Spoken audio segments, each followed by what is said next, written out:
Assalamualaikum warahmatullahi wabarakatuh. Nama saya Bayu Susilo. Saya akan mempresentasikan hasil kerja saya. Kali ini ada 3 konten yang akan saya bahas. Yang pertama adalah analytical exposition, yang kedua text report, yang ketiga text discussion. Langsung saja, yang pertama yaitu analytical exposition. Definisi analytical exposition.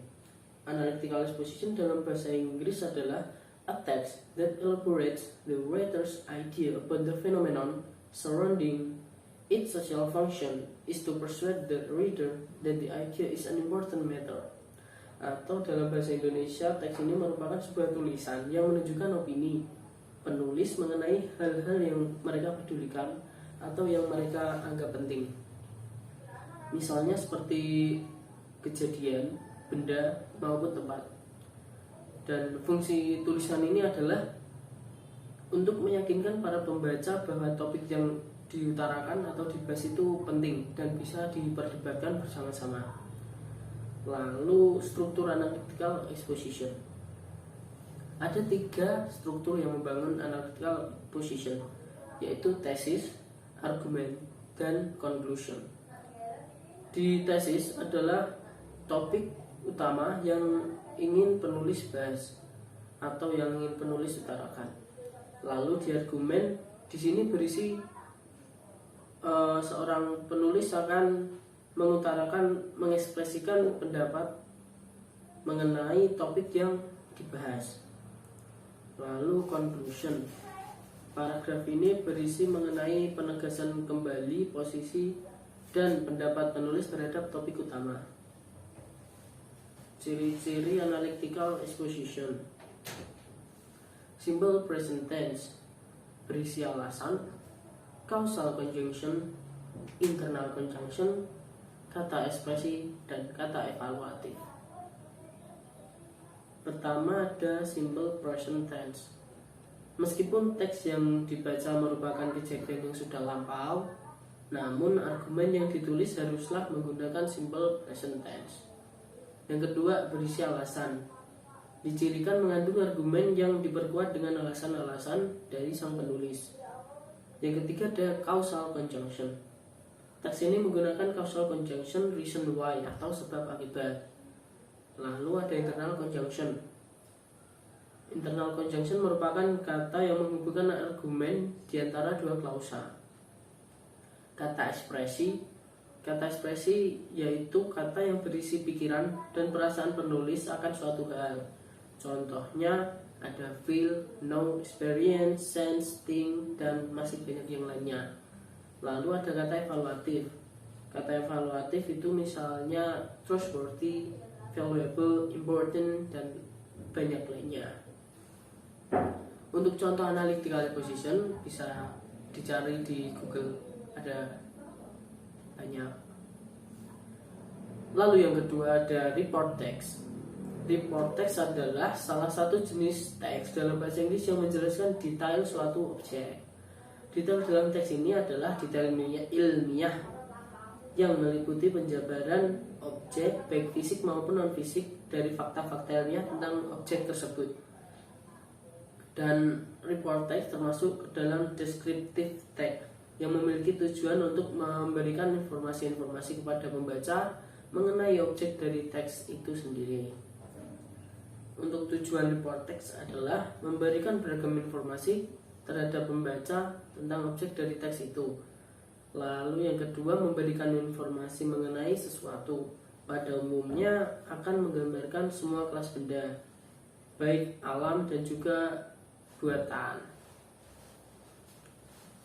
Untuk bagian dari report text adalah ada title, yang kedua description, yang ketiga general classification. Title, kita dapat mengetahui sebuah teks dari judulnya sebab maknanya yang sangat umum. Lalu yang kedua description. Di paragraf ini kamu mulai membahas tentang kertas secara menyeluruh, mulai dari sejarah hingga pembuatan, semuanya ditulis di bagian ini, description. Lalu yang ketiga ada general classification. Bagian ini menjabarkan klasifikasi yang disajikan secara ilmiah, sehingga hal yang perlu diingat adalah bahwa report text ini bukan teks berita, tetapi teks faktual ilmiah. Ciri-ciri report text: yang pertama, berisi fakta-fakta ilmiah. Yang kedua, judul terlihat lebih umum. Yang ketiga, menggunakan simple present tense. Dan unsur kebahasaan report text adalah: 1. Memakai kata benda umum. Yang kedua, kata kerja terkait untuk menjelaskan objek. Yang ketiga, kata kerja tindakan ketika menggambarkan perilaku. Keempat, pemakaian paragraf dengan kalimat topik untuk mengatur kumpulan informasi. Yang kelima, pemakaian istilah teknis atau istilah-istilah yang meliputi teks report itu sendiri. Yang keenam, pemakaian timeless present time. Pemakaian timeless present tense. Yang ketiga ada discussion text. Definisi discussion text. Melansir Cambridge Dictionary, discussion adalah aktivitas di mana orang-orang berbicara tentang sesuatu dan memberitahu satu sama lain tentang ide atau opini mereka. Maka dari itu, discussion text bisa diartikan sebagai teks yang berisi pembahasan akan suatu hal dan memuat ide atau opini yang berbeda atau dari sudut pandang yang berbeda. Tujuan discussion text adalah untuk menyajikan sebuah isu atau informasi dengan memaparkan beberapa pendapat para ahli dalam bidangnya, dan biasanya pendapat yang dipaparkan tersebut bertentangan, pro dan kontra. Untuk struktur discussion text ada 4. Yang pertama, isu. Yang kedua, supporting points. Yang ketiga, contrasting points. Keempat, conclusion. Kita bahas satu-satu.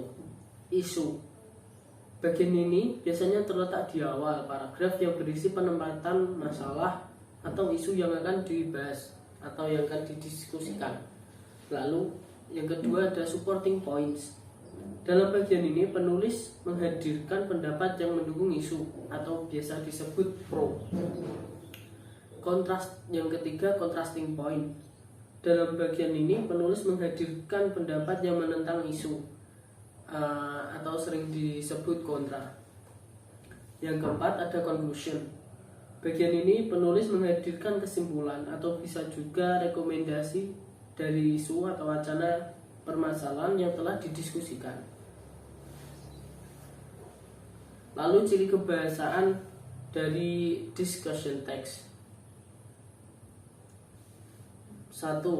Menggunakan simple present tense.